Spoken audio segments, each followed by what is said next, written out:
ఈరోజు ఇంత చక్కటి కార్యక్రమాన్ని అందించినటువంటి చిరంజీవి శృతికి నా మనస్ఫూర్తి ఆశీర్వచనాలు. శృతి గురించి ఒక నిమిషం చెప్పాలి. తను చిన్నప్పటి నుంచి కూడా మంచి సాధన చేసి వాళ్ళ అమ్మగారు ఉమాదేవి గారు, వాళ్ళ నాన్నగారు రామకృష్ణ గారు ఎంతో ప్రోత్సహించి తనని మ్యూజిక్ క్లాసెస్కి దింపడం. ఆవిడ చెప్తూ ఉండేవారు, మహారాజ్ త్యాగరాజు గారు ఎంతో శ్రద్ధతో పాఠాలు చెప్తారని. అంటే తనకి తెలియదు కానీ తన గురించి నాకు తెలుసు.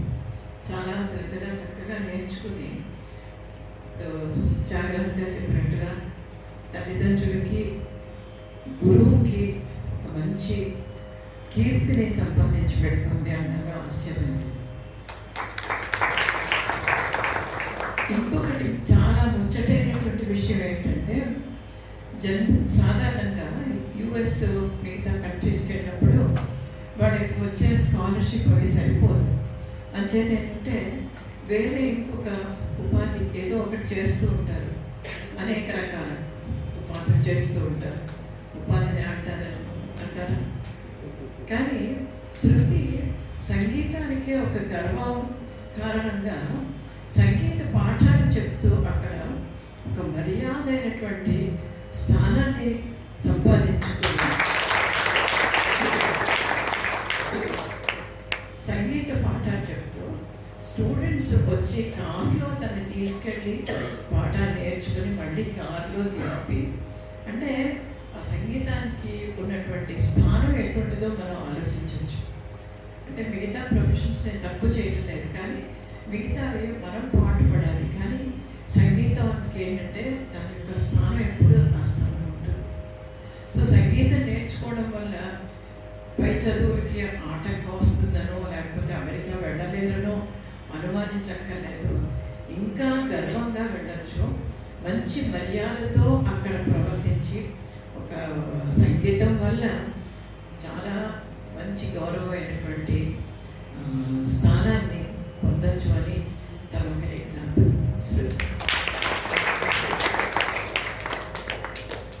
ఈరోజు కార్యక్రమం ఆది అంతం చాలా చక్కగా పాడింది. సాబేరి రాగంలో మంచి ఇలాబరేట్గా రాగం పాడడం చాలా కష్టం, సాబేరి లాంటి రాగాలు. కానీ చక్కటి సంగతులు అన్నీ వేసి చాలా విస్తారంగా పాడి మంచి కృతి. అంటే అన్ని కృతులు మంచివే, కానీ ఒక చౌక కాలంలో ఇటువంటి కృతి పాడడం అనేది చాలా కష్టం. అందులో మంచి స్వరం వేసి అదే రాగంలో తనియావృతాన్ని ఇచ్చి మొత్తం ముందే అసలు మనకి సంగీతంలో ఉండేటువంటి అట్మాస్ఫియర్ పట్టుకొచ్చి తర్వాత మిగతా అంశాలన్నీ పాడింది. అండ్ వైరన్ మీ చక్కటి సహకారం, ముగ్గురు కూడా కళాకారులు చాలా చక్కగా.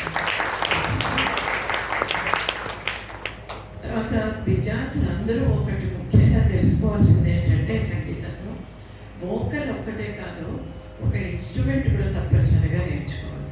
మృదంగా నేర్చుకుంటే చాలా అంటే సంగీతంలో రాణించాలంటే మృదంగా నేర్చుకుంటే తప్పకుండా వాడికి మంచి పట్టు వస్తుంది. బాలబల్లి కృష్ణ గారు అంత గొప్ప విద్వాంసులు అయ్యారంటే ఆయన వోకలు, వయోలా, వయలను, మృదంగం ఇన్ని ఇన్స్ట్రుమెంట్స్ నేర్చుకున్నారు కనుక ఆయనకి మరి సాటి మరెవరు లేరు. అంత ఉన్నత స్థాయికి వెళ్ళడానికి కారణం ఆయన అన్ని ఇన్స్ట్రుమెంట్స్ మీద కూడా మంచి పట్టు సంపాదించారు. అంచేత విద్యార్థులు కేవలం వోకల్ కాకుండా మిగతా ఇన్స్ట్రుమెంట్స్, ముఖ్యంగా మృదంగం అంటే ఒక పెర్కషన్, ఒక నాన్ పెర్కషన్ ఇన్స్ట్రుమెంట్స్ మీద మనకి అవగాహన ఉన్నప్పుడు మంచి ఉన్నత స్థాయికి చేరడానికి అవకాశం ఉంటుంది. సో తప్పనిసరిగా మృదంగం కానీ వైలిన్ కానీ నేర్చుకుని సంగీతంలో నేర్చుకుంటే తప్పనిసరిగా అందరూ కూడా మంచి ఉన్నత స్థాయిలోకి వస్తారు.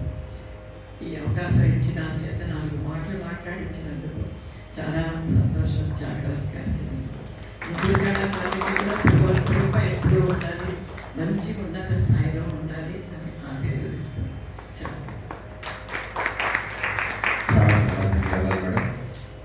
విద్వాన్ శ్రీ గుంటూరు వెంకటరావు గారికి సభాముఖంగా మరొకసారి ధన్యవాదాలు తెలియజేస్తున్నాను. మీరు ఎప్పుడు అడిగినా వారు కానీ, విద్వాన్ శ్రీ వంకాల వెంకటరమణ గారు కానీ, ధర్మారావు గారు కానీ, ఏడుకొండల గారు, ప్రతి ఒక్కరూ కూడా మాకు వారు స్వయంగా సహకరించడమే కాకుండా వారి శిష్య బృందాన్ని కూడా మా కార్యక్రమానికి పంపించి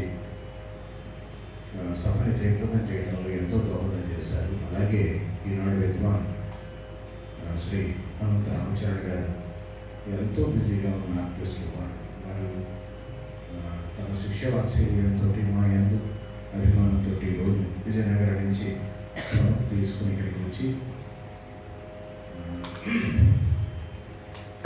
ఎప్పుడు కూడా శిష్యాన్నిచ్చే పరాజయం అంటారు. అంటే శిష్యులు తమకన్నా బాగా పర్ఫామ్ చేస్తూ ఉంటే గురువు అంతకన్నా అద్భుతంగా లవలేషన్ చాలు వారి విద్వత్తు ఏమిటో తెలుసుకోవడానికి. కానీ తనని తాను తగ్గించుకుంటారు, ఎందుకంటే శిష్యుల్ని ప్రమోట్ చేయడం.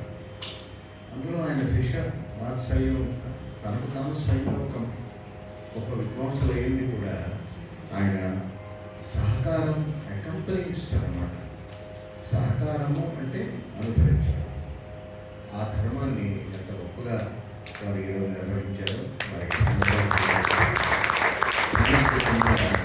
మనకి ఉత్తరాంధ్రకి మరొక త్వరలో కాబోయేటటువంటి మనకు మణయ్యర్ గారు ఈ చిరంజీవి అద్భుతంగా పాడతాడు. ఇందాక మేడం గారు చెప్పారు కదా, బాగా పాడడమే కాదు ఇన్స్ట్రుమెంట్ నేర్చుకుంటున్నాడు. ఈ చిరంజీవి ఇన్స్ట్రుమెంట్ వాయించడమే కాదు, అద్భుతంగా పాడతాడు. త్వరలో అద్భుతమైన మంచి రేడియో గ్రేడింగ్ గాత్రంలో కంజిరా అద్భుతంగా వాయిస్తాడు, మృదంగా అద్భుతంగా వాయిస్తాడు. దానికి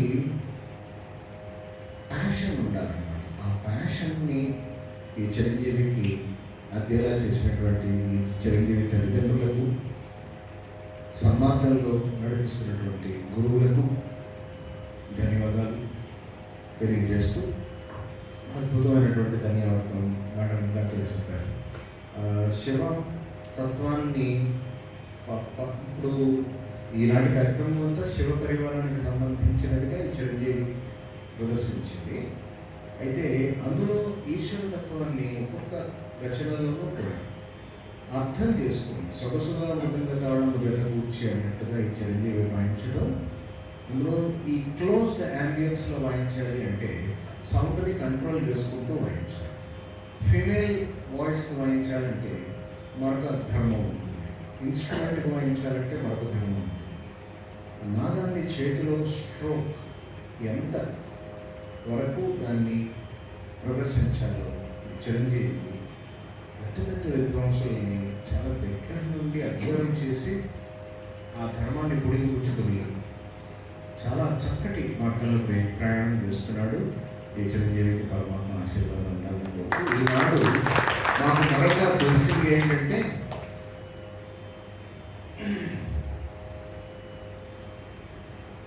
మేము ఏ కార్యక్రమం చేసినా మాకు చాలా చేదుడు వాదుడుగా ఉండేటటువంటి విశాఖపుర ప్రముఖులలో ప్రముఖ ఆధ్యాత్మికవేత్త శ్రీమాన్ రాజశేఖర్ గారు.